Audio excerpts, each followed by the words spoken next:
Awesome. Well, thank you, everyone. It's great to be back. It's Corey Hunt here, and I have two incredibly special guests that I'm thankful we could have come together. As you all remember, the last video, we were going through different ways that we could go long in a backyard or any race for that matter. So I'm really thankful that we have Ihor Verys and Harvey Lewis joining us today. Welcome. Thank you, Corey. Thank you. Yeah. So Harvey is from Ohio. His accolades I cannot begin to list. It will take too much time, but he's a very accomplished ultra runner and holds the world record for the longest hours in or yards in an ultra or in a backyard ultra. And Ihor was the assist that actually drove him to get that there. So knowing that we're talking about backyard ultras, we're excited to pick these guys' brains, learn how you get there, how you go that long, and also have some fun stories that they may have us on their little adventures when they're going 50 or 100-hour races. So to get into this, I wanted to ask for the mortals that are out there that look at the races that you guys participate in and wonder how in the world do you actually pull this sort of thing off. I want to learn about back it all the way up to the first race that you've ever done. So Ihor, explain to us the first race you ever signed up for. How long was that? What was the distance? Sure. Yeah, it was in backyard. And when I signed up for the first race, I didn't even know that Ultra World existed. I guess first distance I signed up was 15K. So somewhat long distance in the road running. But it was a really weird distance in a small town. Sign up for it. I happened to win it, which was very weird. But again, I won it only because it's 15K. So no one ever signs up for those distances. It's either 10K or half marathon. But anyways, happened to be the winner of that race. And then I signed up for a few half marathons, and then didn't win those. Those were way more competitive, but I enjoyed going distance and eventually got into ultra running with COVID-19, discovered trails and started doing longer stuff and ran into like-minded people, discovered this ultra running community, which is amazing. And it introduced me to trails, to FKT distances, to these ultra distances and all the world of ultra running. And I never went to the roads back ever since, and not planning on doing roads anytime soon, unless it's something interesting, of course. But yeah, I've been doing trails since I guess the pandemic, and somehow ran into the backyard format here once I moved to BC. We have great backyard here, BC Backyard Ultra, put on by Lewiston Ultra and by Kara. And I just signed up, gave it a try. And in fact, my girlfriend actually convinced me to sign up. I didn't want to. I was like, oh, it's just such a weird format, running every hour.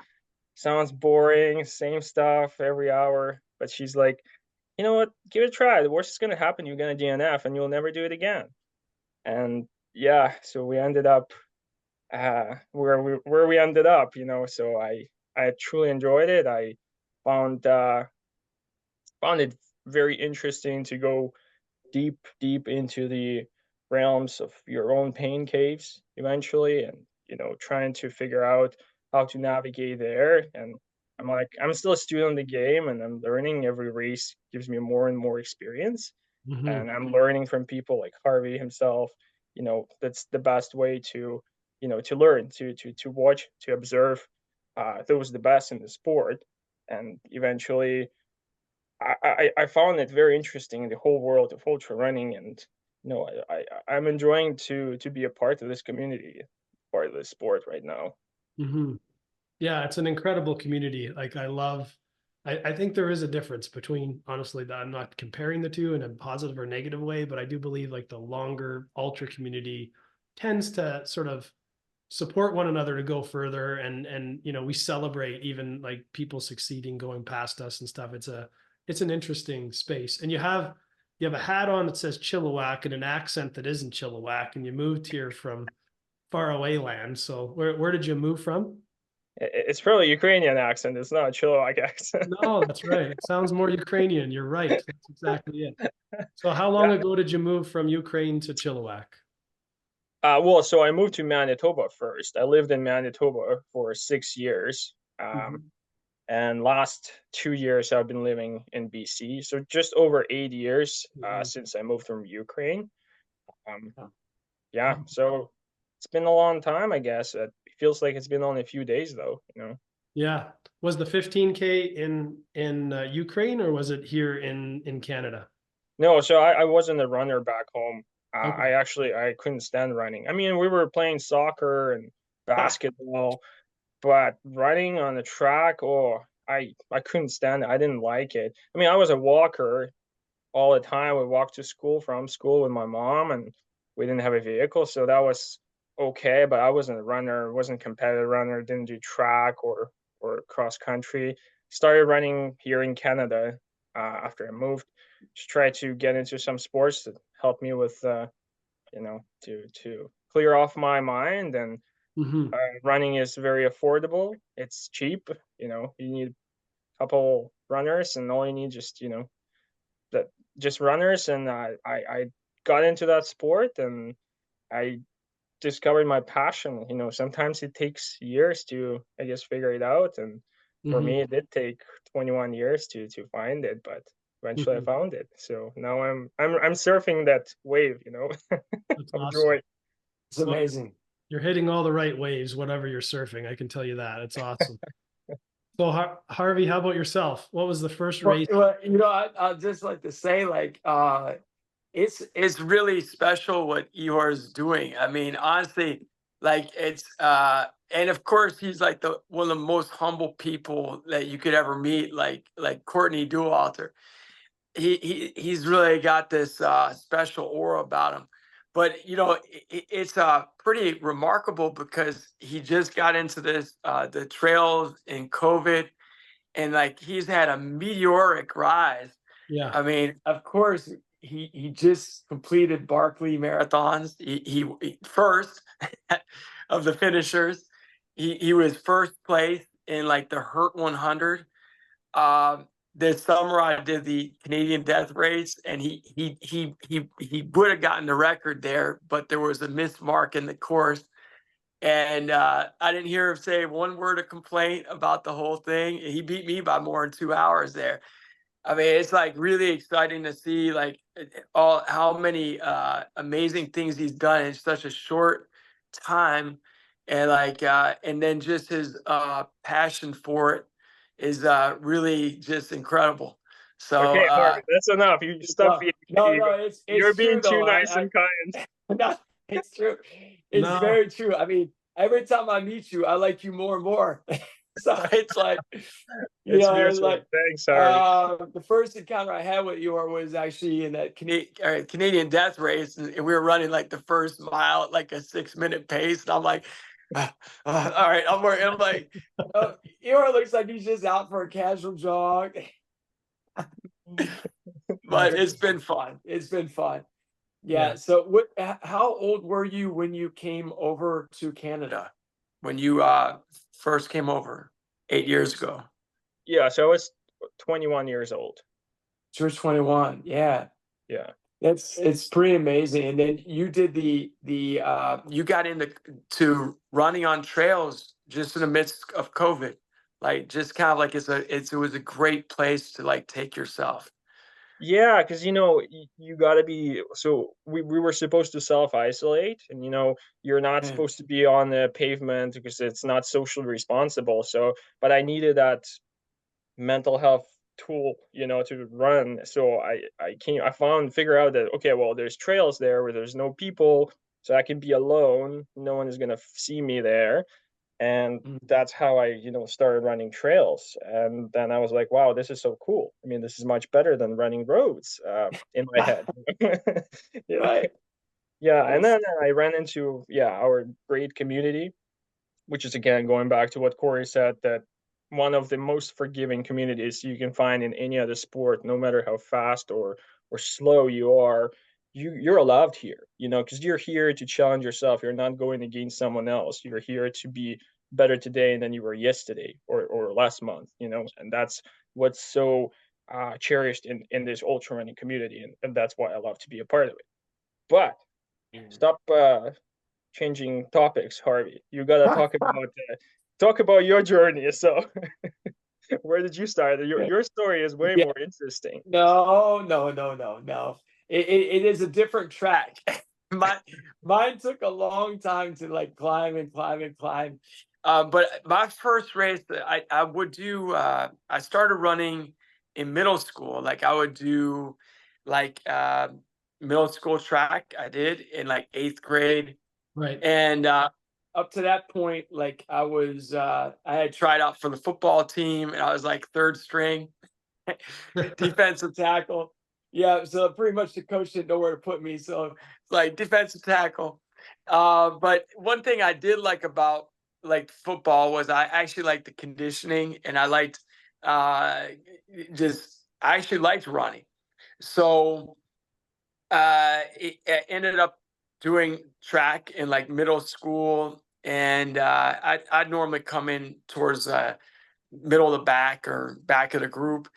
And then when I was 15, I just on a whim had this idea of doing the Cleveland Marathon. And like I had seen people doing the marathon on TV. It like interrupted my like Saturday morning cartoons or Sunday, whatever it was back then, and way back in the 90s. And so I actually signed up like 10 days, 8 days before the race. My mother was working that weekend as a nurse, and so I ended up going down to the race by myself and running the race. Like the first 8 miles I ran, and then everything after like mile 10, I pretty much ran and walked. But I finished the race, and so then that was a really amazing experience for me, because even though it took me over 5 hours, like it was just like connecting with the people there. Like Ihor was saying, like, yeah, I really liked even the community, the running community, and also just the feeling of accomplishment of finishing it, even though I finished towards the back. So and it's just been a long journey from there of like inching forward a little bit, and I think what Ihor and I have in common is we both have like an intrinsic joy of just being involved with like the sport, and like that's great. Like the greatest motivation is like, you just feel good getting out in nature, finding that like place for your it's like not expensive for someone to get shoes, get started. You don't need to have a membership fee or anything like that. You just go out in the mountains, or here in Ohio, we have no mountains. So you go out in the hills, or you go out on the concrete, wherever you can run. And it's just fun. Yeah. Yeah. I see that. And I watched that, like, even when I watched you both in bigs, and it's such an interesting sport, like the backyard format, because the whole world is glued to like quarter to the hour until the beginning of the hour. And then we all sort of like geek out on like maybe a trail cam where you can see you guys' feet like kind of run by. But the thing that I noticed in both of you, which I think is remarkable, is the level of gratitude and thankfulness that you have when you're coming in. Like Harvey, I'd watch you chowing down on food, and like you're just thankful and like enjoying and relishing and all of the different things that people were tossing at you, and you kind of watch it online. And even as I watched Ihor's like last few strides in the Barkley, when he was coming in, he had the same grin he has on right now. He had the same grin the whole way across the finish line. And I texted him that, and I'm like, that cheeky little grin that you had running across the finish line, I was like, yes, this is awesome. Like, and it's just, you have to keep that level of joy and thankfulness and gratitude, to be able to do what you're doing. So like, I want to dive into that, because I have gone on runs where it's, not nearly as long as what you guys have done. But I can tell you, I know what it's like when you're all of a sudden in a painful situation. you have to choose, where you're going to go in your mind. So walk us through when you're going in that, like you're 50 hours in, 70 hours in, whatever. How do you choose to stay there? I mean, you're there, even watching you, Harvey, like there was from 50 hours in or beyond, or even earlier than that, you're running kind of with a little sideways thing and you keep going out, but your attitude appeared to stay the same. So any one of you that wants to start with that, walk us through how you train your mind to not give oxygen, if you will, to the pain that's there. I think Harvey should go ahead, because I would learn from him here as I well. was gonna say, you go ahead, Ihor. All right. Well, I want to hear about Barkley. yeah, he was the first one to say it though, Harvey. So it's on you. I know. At the end, I failed. I failed, Harvey. So you gotta tell us the secret. Oh, you just succeeded. Well, honestly, it's always a work in progress. So I feel like there's always an opportunity to continue to learn and grow, and to have that mindset that that you're seeking to continuously grow, that I don't know everything. So that's always helpful. So with bigs, I do I can remember just I do try to communicate with my crew. So and I had my buddy Judd there, so sometimes he's able to infuse some positive like thought or idea. That's helpful. But I also will go to like certain places, like I have like I think about maybe like a friend of mine. I have a good friend that lives in Haiti, for example, David.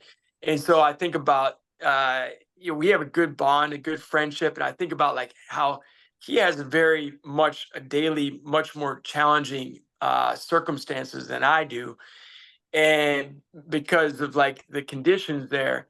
So like for me, it's like I could just at any moment just, tap out and say, okay, I'm done with this. So I think about that sort of thing, and how I have the opportunity to be there and to participate. So I try to put my mind in that right spot. Mhm. But it's never it always requires some, maybe it requires a little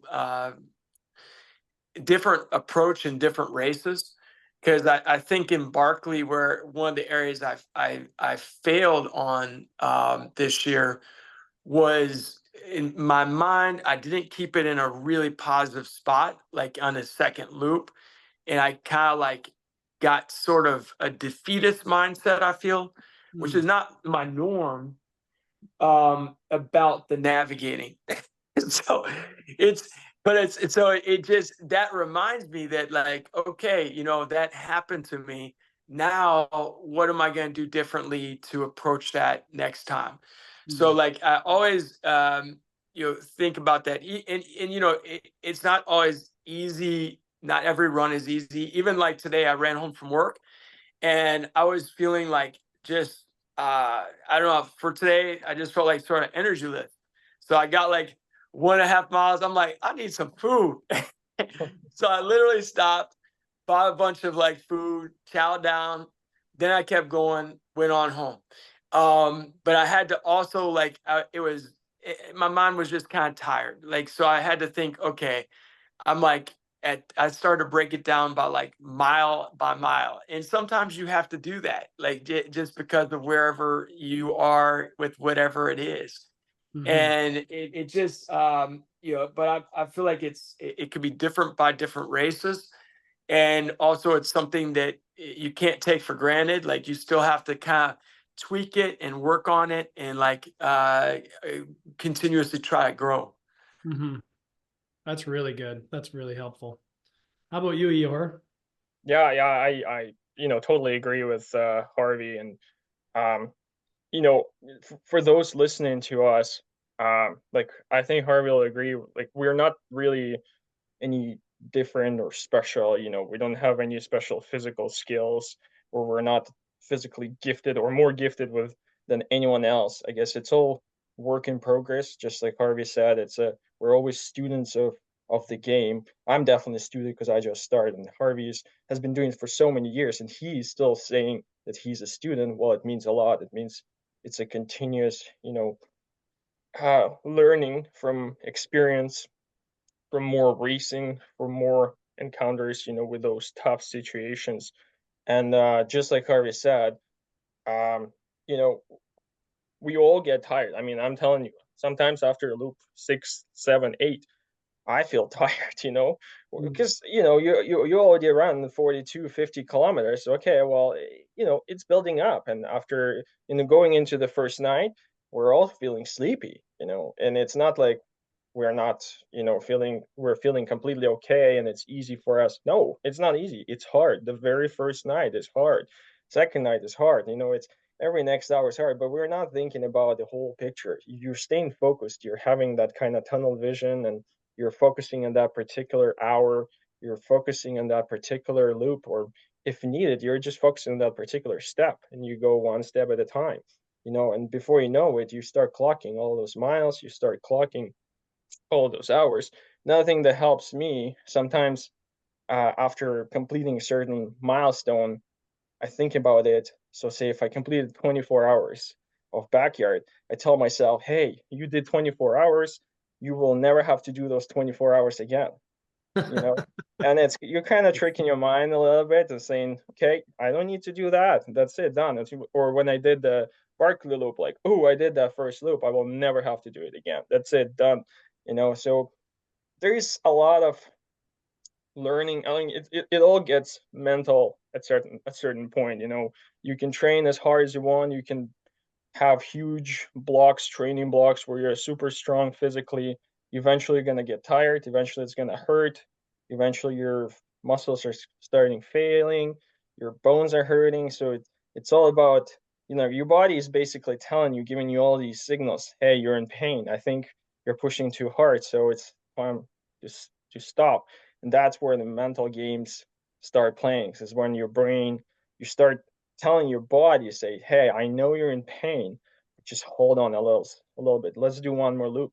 Let's do one more mile. Let's do a couple more steps, and then we'll reevaluate. And it's a constant battle between your mind and your body. And the more you do it, I guess, the more you learn to deal with it. Just like I love what Courtney says. She says, I expect the pain cave. She always expects the pain cave. And the thing is that when the pain cave arrives, she just knows how to be in it. She knows how to live in it. And she's comfortable. She's comfortable with being uncomfortable. And that's the beauty of our sport. You got to kind of learn with being uncomfortable at all times and find the joy in it. And it comes eventually, you figure it out. And again, the more you do it, the more comfortable you get with being uncomfortable, which is a funny thing to say, but that's how it works in our sport. Yeah, it is. It's an interesting experience, going a lot longer than like a 10K or, half marathon or something, and going for 100 kilometers or whatever, or in your case, hundreds of kilometers. And what I think a lot of people who look at running and they say, oh, I just could never run that. I don't even think I would drive my car that far, like the common, statement that people make and stuff. But you really get to experience some neat things with your body at so many hours into it, right? And there's probably these waves along the way of even getting to 107 hours. There's probably some really neat hours in there that you guys got to experience that others could only imagine, So I want to ask, being out there, either on the race that you guys did together or just another race that you've done, what would be the funniest story that you've experienced, whether it's a hallucination or a whatever, while you're out there running? Because I don't know if you slept during the backyard that you guys did, or what that looked like, but I mean, there's definitely a little bit of sleep deprivation going on there, I'm sure. Love to hear something if you've got any stories like that. It's a Ihor, lot. you want to go first? Yeah, sure. I go. It's not a little bit of sleep deprivation. It's a little bit of Yeah. sleep deprivation. Didn't you see me on day 5? I Yeah, look like shit. you did. Yeah. You look pretty strong. You look pretty good. Sometimes I'm looking at those videos. I try to watch them, in recording, and I was like, oh my gosh, like they should have put me in a tent and hid me away. I look like crap.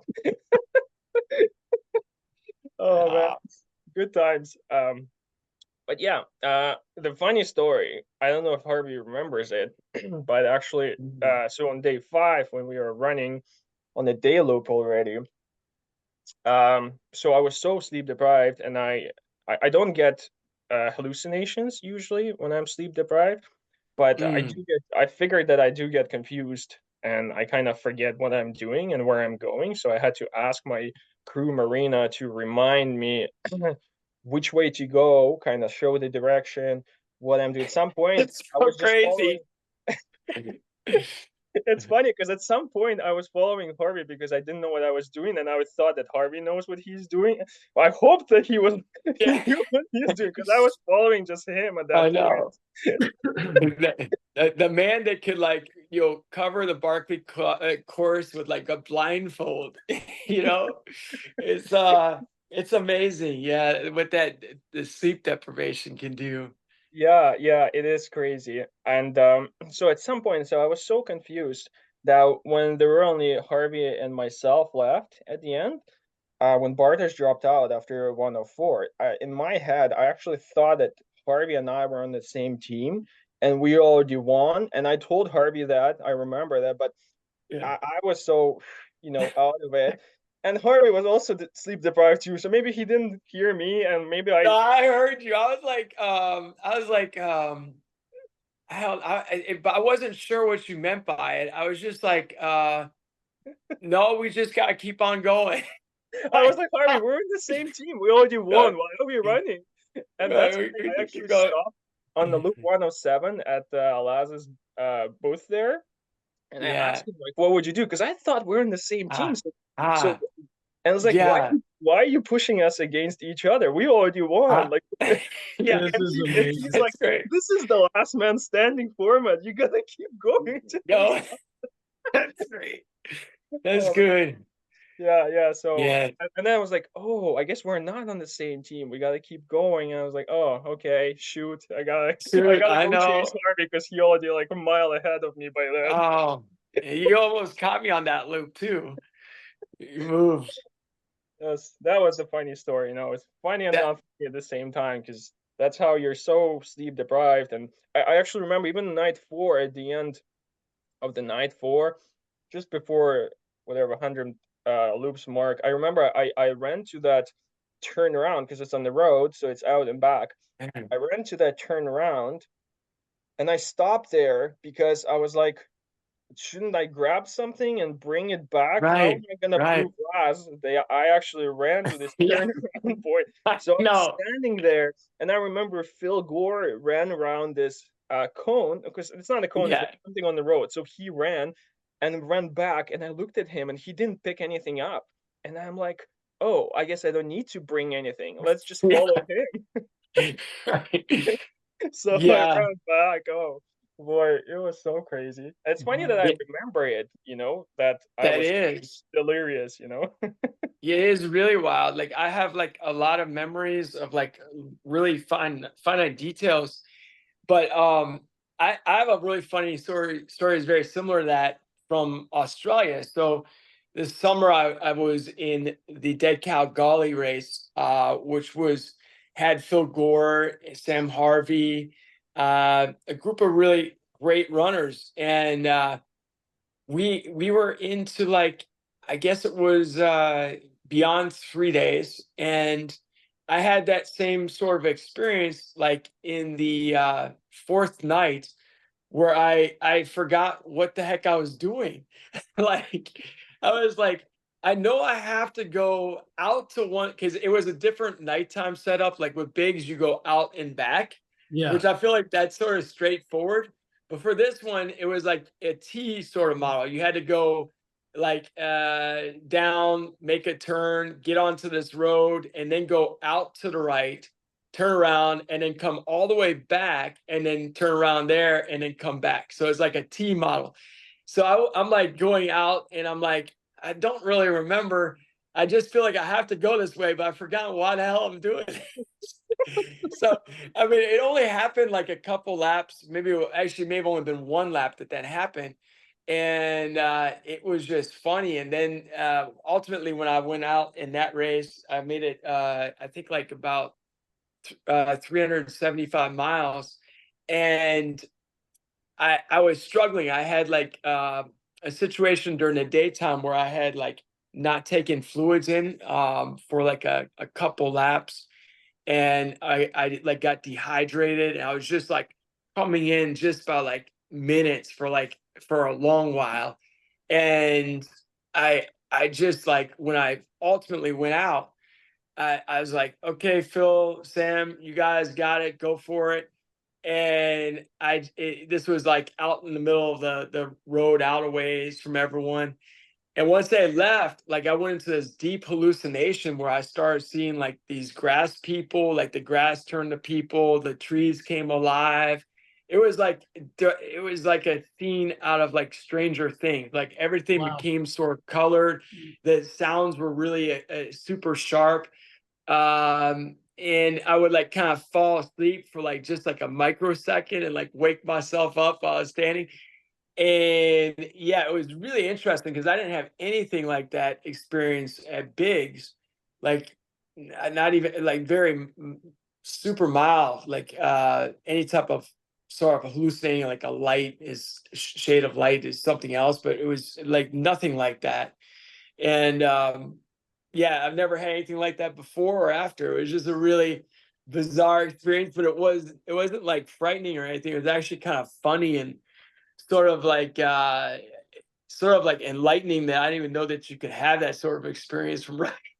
Wow. That was, yeah, I mean, I've hallucinated before in my life, but like in running, but never like my normal hallucinating in running would be like seeing some animal or some colors or shades or shadows that like my brain interprets as something else. But that on a scale of 1 to 10, like the normal hallucinating I would ever have is like a 3. That was like an 8.5. Wow.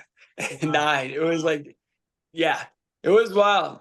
How far away were you from the start that you had to walk back? Like, when did that break? Like, did it? Well, honestly, it was like only about probably a mile and a half or a mile and like 1.3. It was probably 2 kilometers. Yeah. But at that moment, I was just like, I knew Phil and like Sam would like just tell my team and they would just drive out.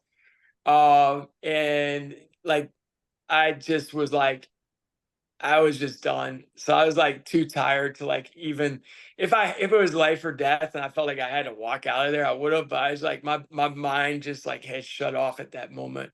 It was Yeah. like, there is no more power in the battery. So I just waited until like they came and got me.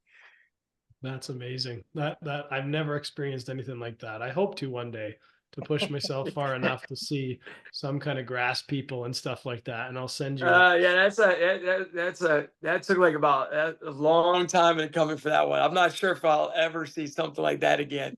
Yeah, that's next level, Harvey. Wow. Well, let me bring it back to some training stuff.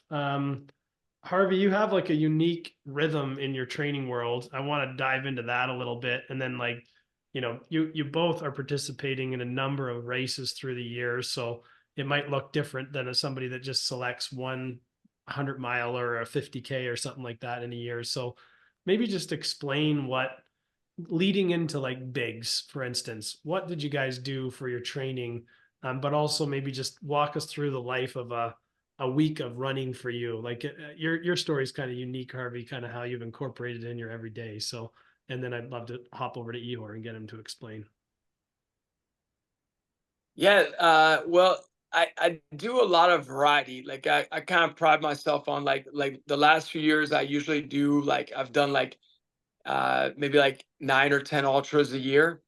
And So I usually have like maybe like 4 or 5 like bigger A races, I say, and then like I have other races that are like my races that I'll call like B races, where it's like they're sort of like training, or I just don't like prioritize them. I don't like taper for them necessarily. And so I do a range of races. Sometimes they're races on the road, like strolling gym, or even a 24-hour race. Like last year, I did one on a track, and that's all. I don't even run on a track any other time of the year. So it's kind of funny to run all of a sudden for 24 hours on track. But then I also will do like like a trail race, like the Canadian Death Race. We had so much fun with that. Mhm. Uh, and then like the backyard ultras. So I tend to like try to throw myself into like everything from a short 50K race on trail to something that would be multi-day. And it usually works pretty well, except for Barkley right now. I'm like, I've gotten 3 strikes on the Barkley race. So yeah, I need to go out to BC and do some more running with Ihor on the mountains. But for my training, I do run commute back and forth to teaching.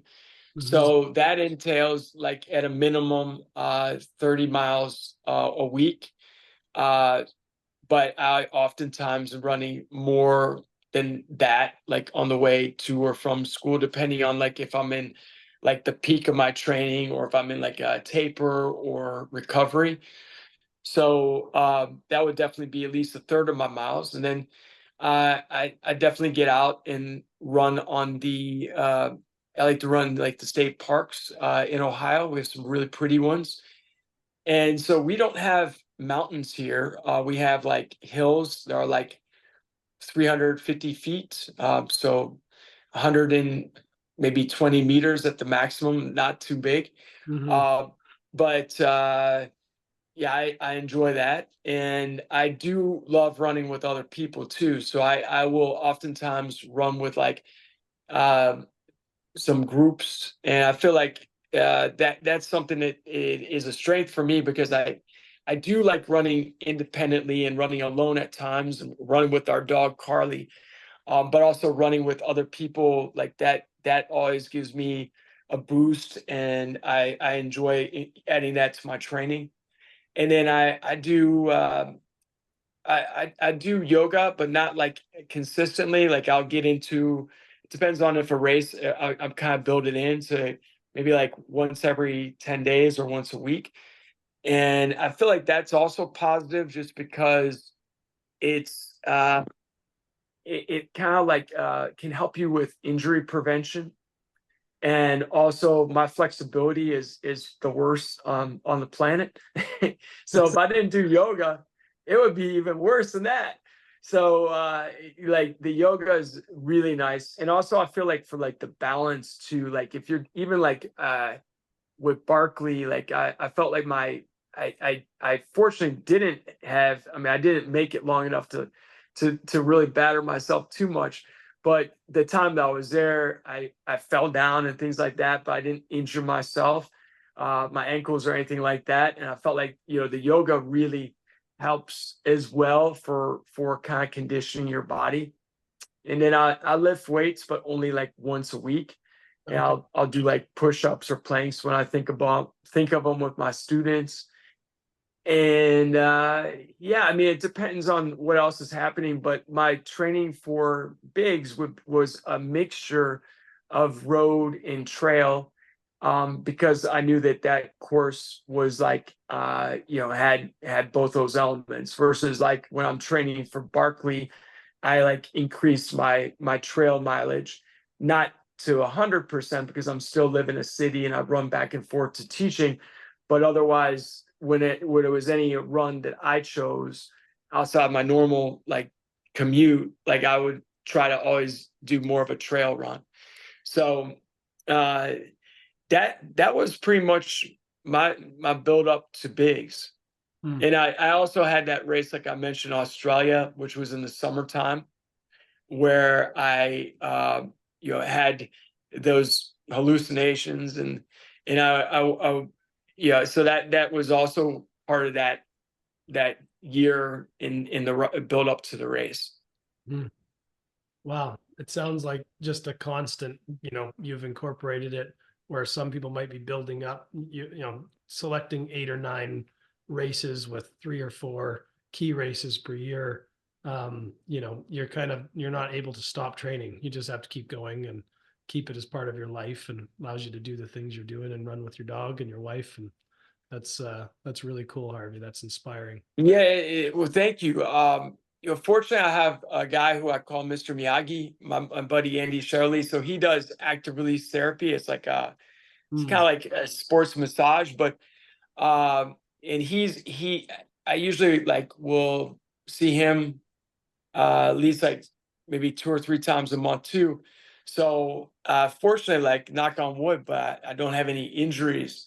And yeah, that, and also sauna. I really like the sauna. I feel like the sauna is also beneficial for your body.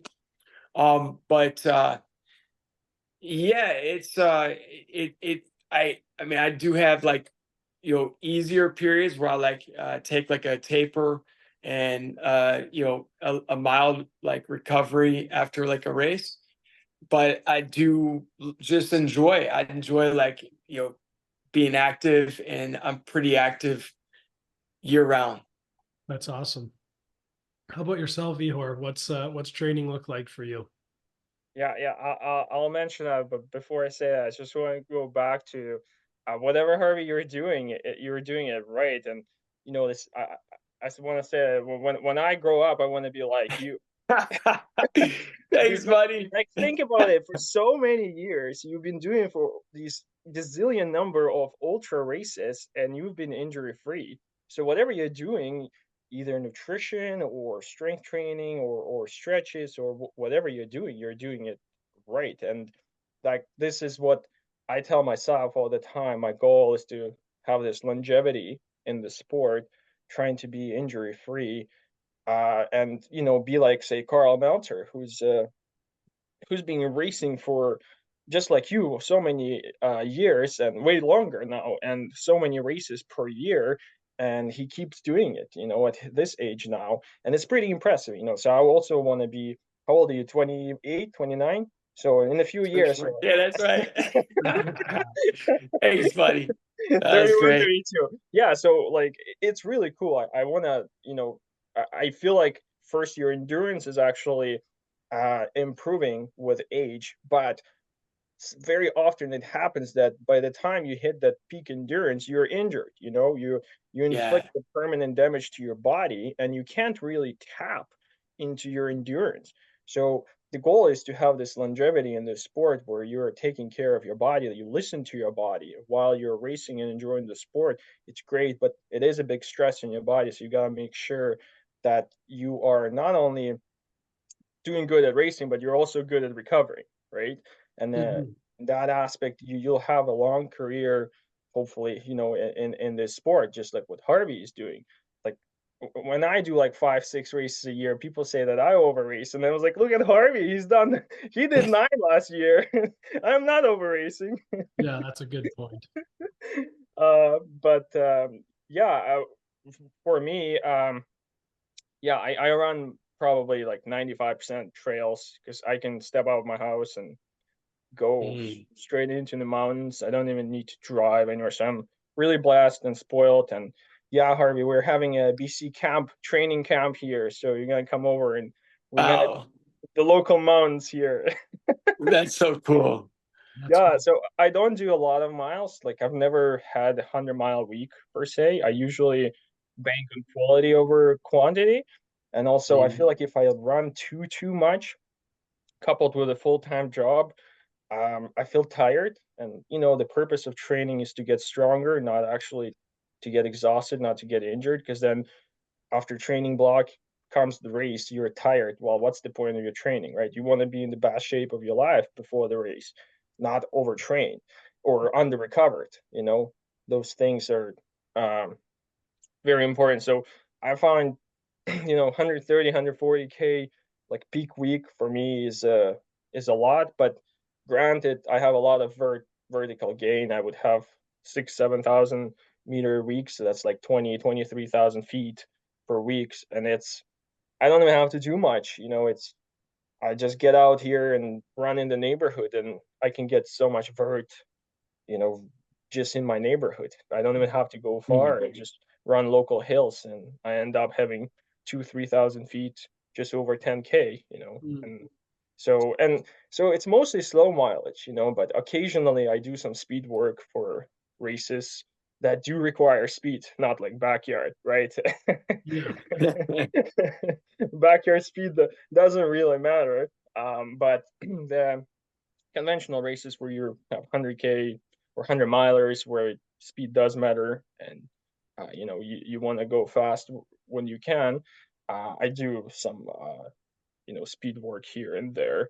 And yeah, I also do some strength workouts, like go to the gym, and do some planks, and nothing crazy, just make sure my upper body and core is strong, just to withstand all the pounding and make sure muscles do not fail me after 2 or 3 days of running, per se. I find that helpful with those longer efforts. And I do a lot of stretching, rolling, pretty much after every single run, again, just because of that fear of getting injured. I Yeah. just want to make sure that I'm staying healthy and nothing crazy is happening to my body, so that I could keep racing, keep enjoying the sport. And Yeah. usually the weekends are for the friends, just like Harvey's running with his friends. I love to get out and be a part of community and just enjoy those social runs and conquer some mountains in summer, climb those peaks and have some good chats. And that's the beauty of our sport. I guess that's in the ballpark what I do for training. That's very helpful. Those are both great glimpses of kind of what you guys work on. I'm thankful you could unpack that.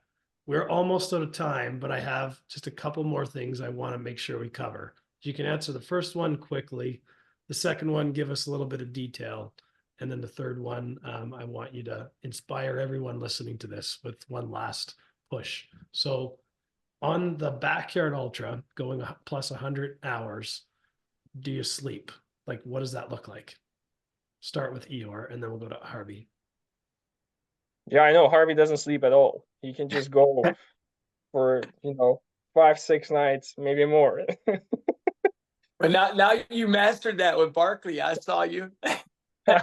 You're like, I don't need sleep. It's like less than 60 hours. I don't need sleep. Two nights is okay, like that's not 5 nights, right? But now that I think of, I can be smarter next time in backyard. But yeah, answering your question, Corey, I did sleep, but just short, stretches, only at nighttime for like 7, 8 minutes every hour. So I would clock the loop within 49, 50 minutes, the night one, and then just lay down until the very last whistle. And my crew marina would wake me up, and I would just go straight to the corral. And I calculated, ended up sleeping around 3 hours in total over 107 hours, which is not much compared to faster guys like Sam Harvey or Phil Gore. They spent way more time sleeping. At some point, I remember I was chatting with Sam on a night loop.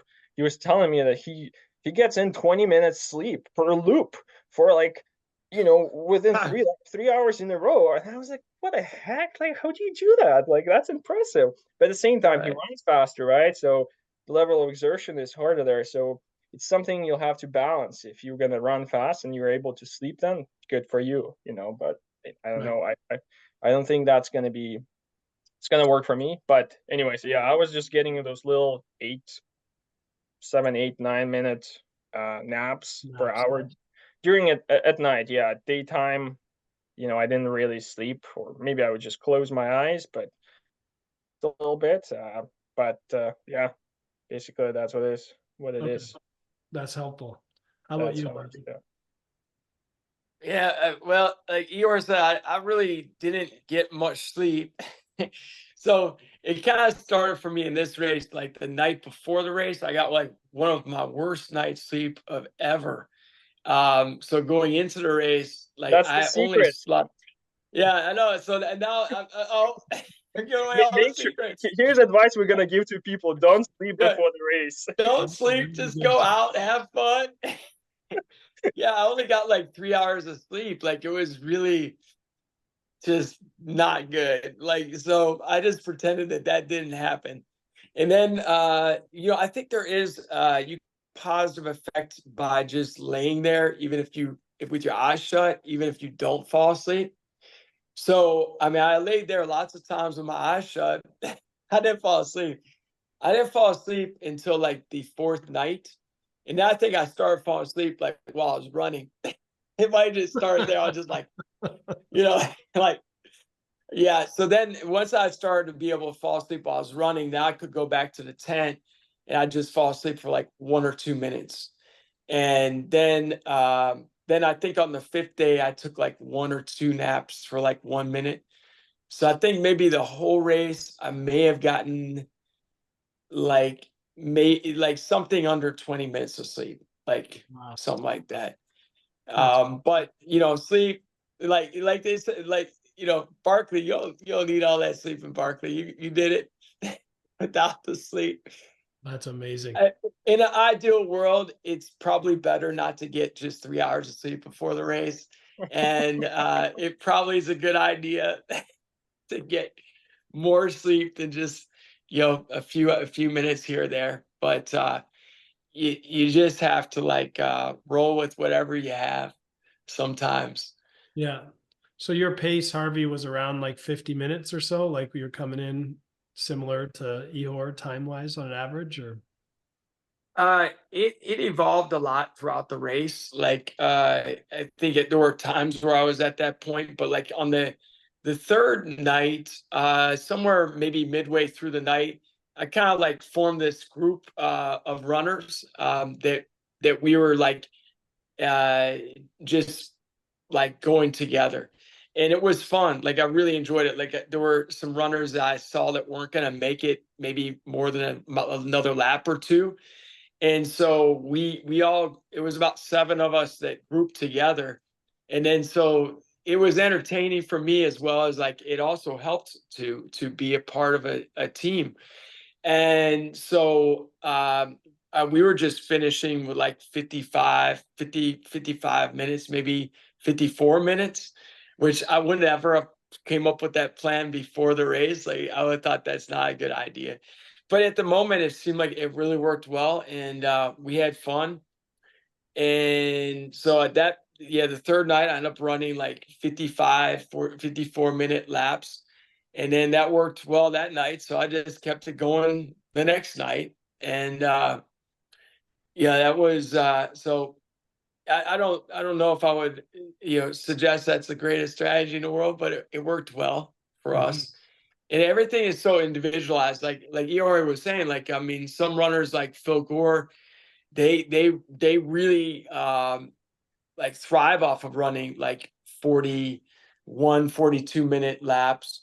And it could really work for them. Like Phil Gore, he set the record previously in Australia, doing a strategy like that. And he so I think it really, there's a lot of variables, and just because something works well for one person doesn't mean that you necessarily adopt that 100%, but you look at that as like something in your toolbox that you could like incorporate.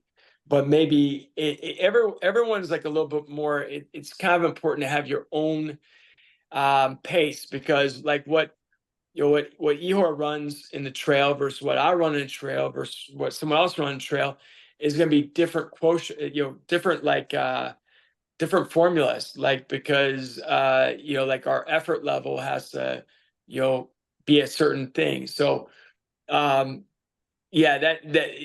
I mean, and also just every race is so different too. That's another thing that I think is real important, because if you're like at bigs, there's more technical it doesn't seem so technical after doing Barkley, right? But there's a little more like turning and like, yeah, a little. It's like we could do that in our eyes shut now, but there's a little more technical elements and climbing than there is a lot of other backyards in the world. So everything is very much dependent on what the course is like, what the temperature outside is like, all these other variables that also could be influential. That's really helpful. I know everyone's nutrition is individual depending on what can go in your tummy and how that reacts and stuff like that. So maybe just what would be helpful. I'd love to know the weirdest thing you eat when you're out there that maybe would stand out compared to others that people are like, wow, I can't believe. Like last week, I talked to Matt Shepard and we did an interview like this, and he said he has a squirt bottle of mayonnaise and he just dives into that like all day long. He loves that stuff. So that I thought was very interesting. So I'd love to hear that, something weird that you eat, and then maybe where you have found the best time during the hour to consume the food that you're having, whether it's liquid nutrition or like eating actual food. What does that look like to you guys? We'll start with Ihor. Go ahead. Sure. Before I say that, I thought about something. I'll briefly tell you a little story. When in 2021, I did the very first backyard here in BC.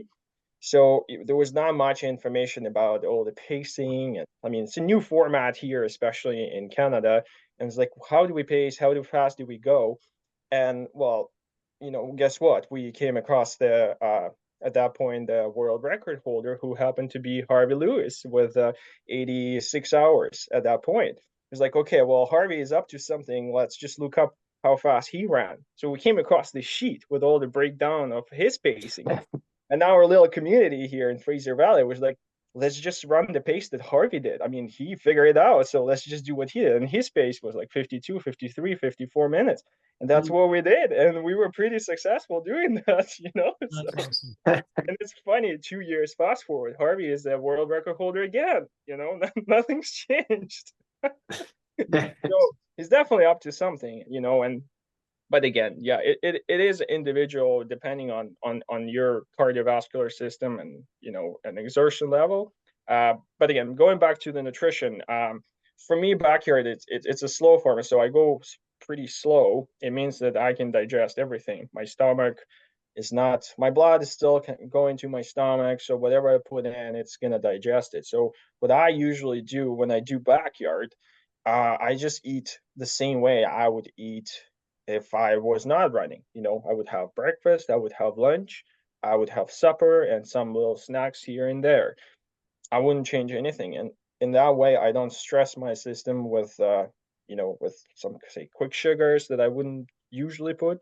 So only when things are kind of starting going south and I need to put in something quick, like some sugars, some tailwind, some caffeine, then I would throw in here and there. But again, I wouldn't try to mess up with it at night because I want to sleep at night. So I wouldn't load on caffeine going into the night because yeah, you gotta try to sleep, and when you have caffeine in your system, it's really hard to fall asleep. Right. So Absolutely. it's like those little things that you want to be careful with. During the day, I would usually eat when I'm in the camp, just because the course Bigs is just like Harvey said, fairly technical, and I like to keep my eyes on the trail. I don't want to focus on food. I want to make sure I don't fall, don't break anything, don't roll my ankle, and it takes time to get that loop in. So I would come in and I eat and then go the next loop. But at night it would be the opposite. I would make sure that I spend all my time in the camp sleeping at night. And then my crew Marina, she would stuff my vest with food, whatever snacks. I wouldn't eat too much at night, but because again, you don't want to eat too much because if your stomach is full, it's hard to fall asleep again, right? So you want to make sure you put just enough for you to get that loop in. So then I would go in the loop and I would pull out all the snackies that she put in my vest. And that was another kind of mental thing to look forward to. I would get to that little bridge, Harvey, if you remember the first one. That's when I start pulling out food because it's Yeah. the walking section. So I would start eating everything. Yeah, so that's my nutrition strategy. I know Harvey is completely different. with his vegan nutrition, it's pretty incredible how he's capable of eating and pushing so hard and so far. I guess this is the secret. I mean, one of No, no. the parts of the secret, So that's pretty cool. I'll pass it on to you, Harvey. Yeah. Well, I'm gonna have to like take some more notes on like the sleeping aspect though, because I probably could improve things with the food to help the sleeping. So I do eat a lot, and I like I have like a base of like usually tailwind. So I have the tailwind, like that's a base I'm consuming every hour. And then like Ihor was saying, like I do like the first day or maybe first 2 days, I actually don't try to consume any caffeine. Well, definitely on the first day, I don't. And I try not to even the second day, just because I don't want to have any extra energy in my system. But then after that, drinking Tailwind with caffeinated Tailwind or Coca-Colas and things like that are great. So I also try to eat a lot of soups. Like soup is really easy to digest, I feel. And like I definitely agree like with Eeyore, like we're moving at a slower pace. So it is easier to eat. But one of the things I found with ultras is like if you get behind, it's like so hard to get your system going again. So I find like for myself, I like to kind of like consistently be fueling the engine, because if I were to like maybe get behind on it for a couple hours or a few hours, then it would be really harder for me to catch up if I got behind. So I always am trying to like consume a little bit of something each lap, but it would be maybe something more substantial every 2 or 3 hours. Mm. Like I eat like I can't think of anything like super crazy that I eat. Like I do have like these vegan cupcakes that are like from Whole Foods I purposely get, and I don't normally eat these unless it's like my birthday or something. So I would like have like these vegan cupcakes. Oh my God, they're so good. They're like um yeah, they're like 300 calories or something like that. So that was pretty nice as a treat. But also like I would eat vegan mac and cheese, and I would have like this Power cereal with almond milk and chia seeds. So my crew, Judd, he's really also really pretty good about putting together food for me, like having food ready as option, and having sometimes more than one option, because sometimes I would like be like, I don't really want that, but like that looks good. So Right. maybe yeah, it can be tough as a crew chief to keep up with your crew. I mean, with your runner. Like, I mean, I feel like especially if you have a runner who's going for like multiple days, it's like it's as impressive for our crews, like that they're doing what they're doing and keeping themselves going, especially at bigs. Like bigs is really challenging because in a lot of these races are where you only have really one crew member. I had a circumstance where I had one crew member was working a DJing event in Indiana, and then my other crew member had a dental appointment. So, like, my one friend ended up being able to be there until like Sunday or Monday, and then my other friend Judd, who's my normal crew guy, he was able to come from Indiana, but I mean he was on like low battery because he worked the whole weekend doing the DJing at this motocross event. So but I say like for the crew, it also is challenging because they're constantly like trying to keep up like with having some things available for your runner. Are they going to eat something? But yeah, I really like also like I like to like some things. If it's hotter in the day, there's certain things I think are easier to eat. like maybe some fresh fruit, squeezable fruits, things like that. And so I think it did get sort of warm, not really, really hot, but it got a little warm a few of the days. And I think that affected, you'll probably remember, but I think it did affect a good number of the runners. Just like with their nutrition, like, I mean, I saw people throw up and stuff like that. So it's, but yeah, I feel like it does help the plant-based foods, even though I'm eating some like unhealthy vegan foods too. I feel like the dairy is not so good for your body. Like it causes inflammation and it's a little harder to digest. And yeah, I do better not to eat like just a giant meal at once, like, but kind of spreading it out over time is easier for me. That's really helpful. Yeah, two totally different diets, obviously, and they're both working. So that's really interesting. Well, guys, it's been really fun hanging out and getting to know you both and learning from you both. I look up to you, the younger, legend and the older legend, though I'm kind of in the middle. I'm 43, so I guess you're both 29 is what Ihor was saying. So Yep, that's right. Been we're in awesome. our 20s. Yeah, That's right. if you could look at a runner that maybe they've run a 10K in their life, a 5K, or they've done multiple 100-milers, and you could say to them one statement to inspire them to go even further, because you guys have gone like crazy distances, and what would you say to them? I want you to finish off with that. We want to help encourage people to go further than they ever could imagine. So maybe we'll start with Ihor and end with Harvey. Yeah, sure. I usually, the way I see racing and say a training aspect. So the race is just the destination. It's just the final point. It's short. Even you take, so say 100-miler could be 24 hours. You even take backyard, okay? It's going to be 5 days. Still short compared to all the training that you're doing. You're putting in months, years training for these races, building up your strength, building up your speed, and the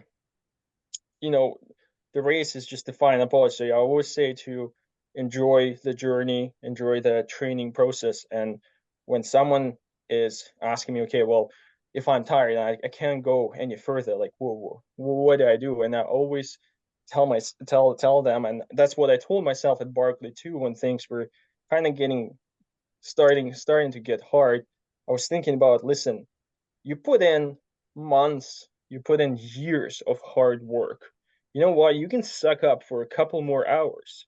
You can suffer through for a couple more loops, or you can, go at one loop at a time. You can suffer through one more loop. Think about how much work you put in to be at this point.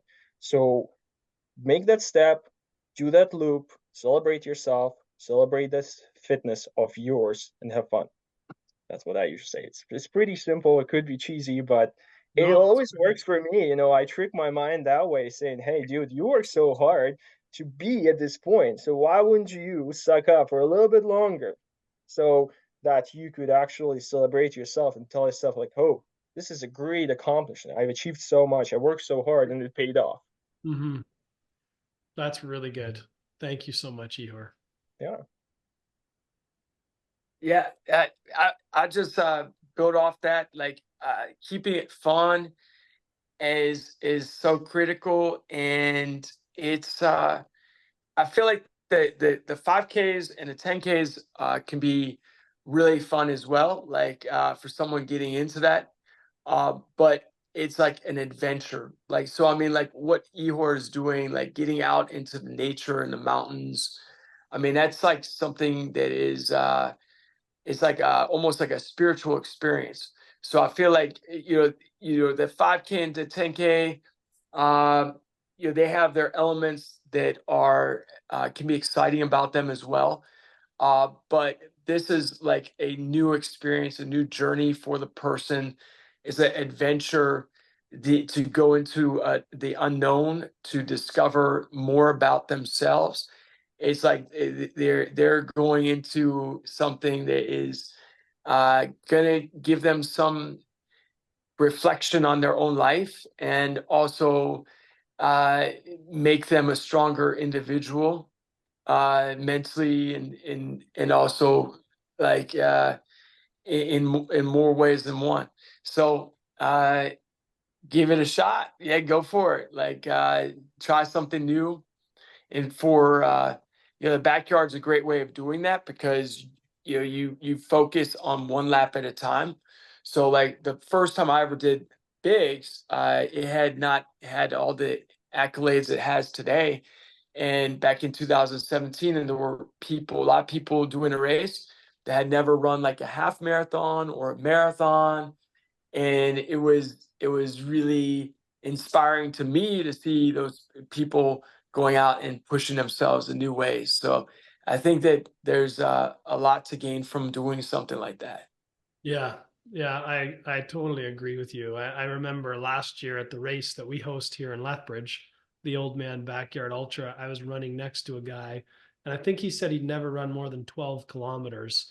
And I believe he finished 9 hours, and like watching that happen, like the progression, and it was just such a joy to run beside him. And I've shared with my wife a number of times that at the other end of my life, I don't want to kind of be there at the back end of my life and say, man, I wish I would have done X, Y, or Z. I kind of want to go and do it now and not be sort of captured in, that older body that now can't go back and do the things. So I often say, be okay to fail forward. Like Harvey, this year you went into the Barkley and you went and you learned some things, and you now got to go back and you got to take the things that you learned, and it's like, it's okay to fail. It's okay to not not go through, you might not have the ending you wanted, but you pick it up and you learn. Like at the beginning of this conversation, you both were talking about like still being students to this and learning, right? And not until you get to go through whatever pain cave you're going through or challenges in a race do you get to gain that knowledge and then pick it up for the next time that you go out and run. So yeah, I would also just encourage everyone listening to this, just go for it. Like at the back end of our lives, we want to look back and say, I'm glad I went for it. I'm glad I tried that, so, and it's inspiring to see what you guys have done. It makes me want to go for a long run right now and enjoy the adventure, and I'm glad we could spend some time together. So I do want to let you know that there's like 9 spots left in our race. It's May the 4th. And you know what? There's only 2 of you, so you could fit in there and we'll squeeze you in. Yeah. And there's going to probably be pancakes on the end of the first 24 hours. We're going to be serving up some pancakes and stuff. So those have to be vegan special cakes that Harvey knows. I will find the best vegan. I will make you the best vegan pancakes you can ever. Oh, wow. Yeah. Anyways, I would love to run with you guys. Yeah. Come hang out. We're only an hour from the mountains, so we can do a little bit of that as well and enjoy being together. So yeah, it's been great hanging out with you guys, and look forward to the next conversation. Yeah, thank you, Corey, for having us. Thanks for it's the first time I was in the same chat with Harvey. I know we're always racing together. We never get to chat normally like this. So I know. Thanks, Corey, for getting us together. Yeah, so nice. No problem. No problem. Yeah, you're not like, Ihor, what are you doing? How are you doing? You get these 30-second. Yeah, like, oh, good. That's awesome. Okay, we'll see you. Thanks so much, Corey. Definitely. Yeah. Thanks so much.